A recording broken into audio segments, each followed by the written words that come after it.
Friends ఇప్పుడే అందిన వార్త రాష్ట్రంలో ప్రతి ఇంటికి ప్రాపర్టీ కార్డు అందరికీ ఆస్తులకు ముందు ఈ జిల్లాలకు రాష్ట్ర ప్రభుత్వం సంచలన ప్రకటన అంటూ లేటెస్ట్ అప్డేట్ అయితే రావడం జరిగిందండి. సో ఆ వివరాలు ఏంటనేది కూడా వీడియోలో తెలుసుకుందాం. వీడియో చివరి వరకు చూడండి, అర్థమవుతుంది అనమాట. మరోసారి ఛానల్ వస్తే తప్పకుండా సబ్స్క్రైబ్ చేసుకోండి. చూస్తున్నారు కానీ లైక్ చేయడం మర్చిపోతున్నారు అనమాట.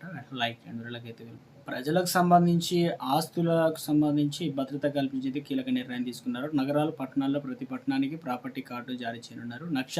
National geospatial knowledge based land survey of the urban habitation project కింద మళ్ళీ సర్వే చేసి ఇల్లు, ఇతర ఆస్తులు, భూములు ప్రాపర్టీ కార్డు ఇస్తారు. వాస్తవానికి గత ఏడాది ఫిబ్రవరిలో ఈ సర్వే గడువు అయితే ముగిసింది. మళ్ళీ సర్వేను ప్రారంభించి పూర్తి చేయించాలని చెప్పేసి ప్రభుత్వం భావిస్తుంది. కేంద్రాన్ని సంప్రదించి నక్ష సర్వేని తిరిగి ప్రారంభించనున్నారు. కేంద్రం గ్రామాల మాదిరిగానే నగరాలు, పట్టణాల్లోని ప్రజల ఆస్తులను డ్రోన్లు, జిఐఎస్ టెక్నాలజీ ద్వారా సర్వే చేసి ప్రాపర్టీ కార్డులు జారీ చేయాలని చెప్పేసి నిర్ణయించుకుందనమాట.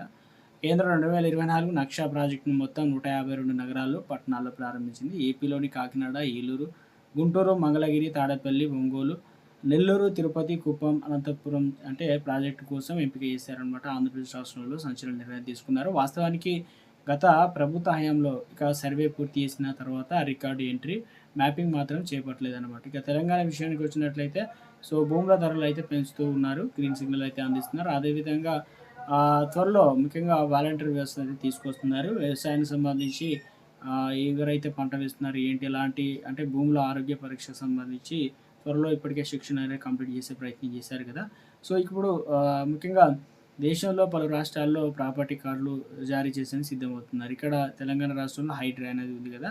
ఇక ఏపీలో కూడా 2027లో మార్చిలో ఈ ప్రాజెక్ట్‌ని పూర్తి చేయాలని చెప్పేసి రాష్ట్ర ప్రభుత్వం భావిస్తుంది. రాష్ట్రంలో ప్రజలకు పంపిణీ చేసే ఈ ప్రాపర్టీ కార్డులను క్యూఆర్ కోడ్ స్కాన్ చేస్తే ఆస్తుల వివరాలు సులభంగా తెలుసుకోవచ్చు. ఇటీవల కాలంలో ధరణిలో ఒకే నెంబర్ అయితే ఇస్తాం, అవన్నీ కూడా అందరికీ భూములు, ఇల్లు అన్నీ కూడా ఉంటాయని చెప్పేసి చెప్పడం అయితే జరిగింది. అలాగే ఇల్లు, భవనాలు, భూములు, స్థలాలు, విస్తీర్ణ వివరాలు కూడా ఉంటాయన్నమాట. ఇక ఇది ఆంధ్రప్రదేశ్ రాష్ట్రంలో. అలాగే ఆస్తులకు సంబంధించి రిజిస్ట్రేషన్, మ్యూటేషన్ కూడా ఈజీగా ఉంటుంది. ప్రాపర్టీ కార్డు ద్వారా బ్యాంకులో సులభంగా రుణాలు పొందవచ్చు.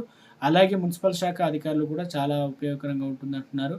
ఇక సమగ్ర ప్రణాళికలు రూపొందించి అవకాశం అయితే ఉంది. అందుకే ఏపీలో ప్రభుత్వ నక్ష సర్వేను పనులన్నీ పూర్తి చేయాలని భావిస్తున్నారనమాట. త్వరలో దీనిపైన మరింత క్లారిటీ అయితే వస్తుంది.